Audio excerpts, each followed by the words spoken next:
2021 চনত মই মুখ্যমন্ত্ৰী দায়িত্ব লোৱাৰ পিছত কৈছিলো যে এনেকে নহয় আমি পৰিবেশৰ পৰিৱৰ্তন কৰিম আজি মই 1.5 লাখ ল'ৰা ছোৱালীক চাকৰি দিলো 1.5 লাখ ল'ৰা ছোৱালীৰ পৰা 1 লাখ টকাকৈ যদি মই ললোহেঁতেন মোৰ পকেটত 1500 কোটি টকা আহিলেহেঁতেন আৰু 1 লাখ দিয়াটোত কাৰো আপত্তিয়ে নাই 10 লাখ 15 লাখ 20 লাখ 1 কোটিলৈকে দিয়ে 1 লাখ দিলেতো হাঁহি দি দিব আজিয়ে যদি মই ইয়াত কওঁ যে আপোনালোকৰ ল'ৰাক মই চাকৰি দিম 1 লাখ টকা মোক গধূলিৰ ভিতৰত দিয়ক সবেইটো গধূলিৰ ভিতৰতে লৈ আহিব 1 লাখ টকা যদি মই ললোহেঁতেন 1500 কোটি টকা মোৰ ঘৰত গ'লহেঁতেন কংগ্ৰেছ দলে কয় যে মই দুৰ্নীতি কৰো আৰে দুৰ্নীতি যদি কৰিলোহেঁতেন 1500 কোটি টকাটো মোৰে পকেটত আহিলেহেঁতেন আজি আপোনালোকে চাওক পৰীক্ষাৰ ৰিজাল্ট দিলে এতিয়া টিভিত কি ওলাই কোন মন্ত্ৰীৰ খুলখালিয়েক তাৰ নাম নোলায় কোন অফিচাৰৰ খুলখালিয়েক তাৰ নাম নোলায় ৰিজাল্ট দিলে ওলাই যে ই অমুক গাঁৱৰ তৰকাৰী বেপাৰীৰ ছোৱালী ই অমুক গাঁৱৰ খেতিয়কৰ ল'ৰা ই অমুক গাঁৱৰ ৰিক্সা চালকৰ ল'ৰা ই অমুক গাঁৱৰ ঠেলা চালকৰ ল'ৰা মন্ত্ৰীৰ খুলখালিয়েকৰ পৰা অসমখনক আমি তৰকাৰী বেপাৰীৰ ল'ৰালৈকে আমি ৰূপান্তৰ কৰিলো আৰু এইটোৱে হৈছে আমাৰ জীৱনৰ আটাইতকৈ ডাঙৰ সফলতা ইয়াৰ ফলত কি হৈছে এতিয়া ল'ৰা ছোৱালীক মাক দেউতাকে কয় যে পঢ় চাকৰি পাবি ল'ৰা ছোৱালীয়ে স্কুলত আগতকৈ বেছি যায় এতিয়া মই যোৱা কালি পৰহি দিনাখন মই এখন মিটিঙত গৈছিলো ছোৱালীবিলাকে মোক ধৰি ক'লে যে মামা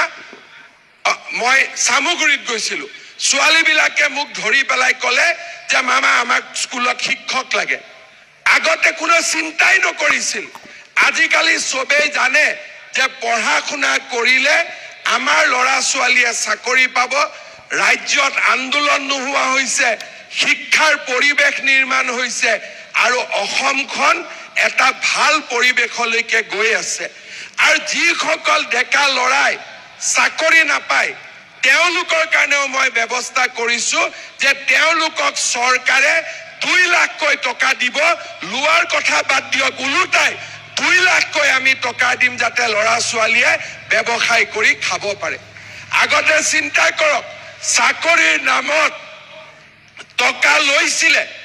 এতিয়া টকা লোৱাটো বাদে দিয়ক বিনা পইচাত চাকৰি আৰু যিকেইটা ল'ৰাই চাকৰি নাপায় তেনেকুৱা 2 লাখ ল'ৰাক 2 লাখ টকা কৰি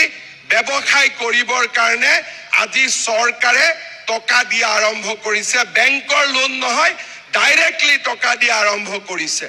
আপোনালোকৰ এই গোটেই কথাবোৰ আপোনালোকে আলোচনা কৰিব কংগ্ৰেছৰ মানুহবিলাকে আমাক ইমান দিন শোষণ কৰিলে আমাক একো সুবিধা নিদিলে ৰাস্তা নবনালে দলং নবনালে স্কুল নবনালে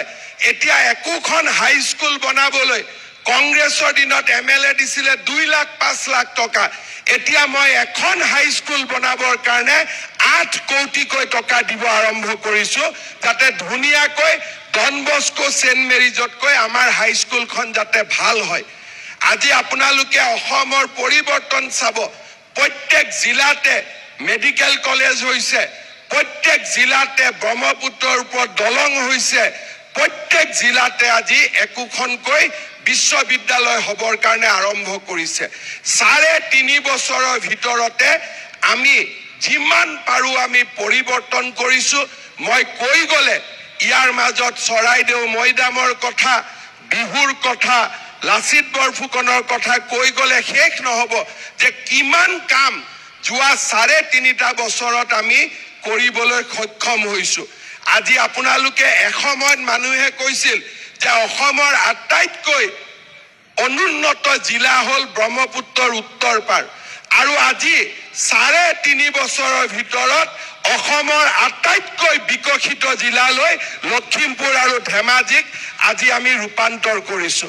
আপোনালোকে আশীৰ্বাদ কৰিব এনেকৈ আমি কাম কৰি গৈ থাকিম ৰাইজে আশীৰ্বাদ দিব আৰু ৰাইজে যিমানে আশীৰ্বাদ দিব সিমানে মই আমি কাম কৰাৰ শক্তি পাম পুনৰ এবাৰ আপোনালোকক ধন্যবাদ জনাইছো আৰু আপোনালোকৰ আশীৰ্বাদ বিচাৰিছো যাতে আমি এনেকৈ এখন নতুন অসম নিৰ্মাণৰ বাবে আগবাঢ়ি যাব পাৰো বহুত বহুত ধন্যবাদ জয় হিন্দ বন্দে মাতৰম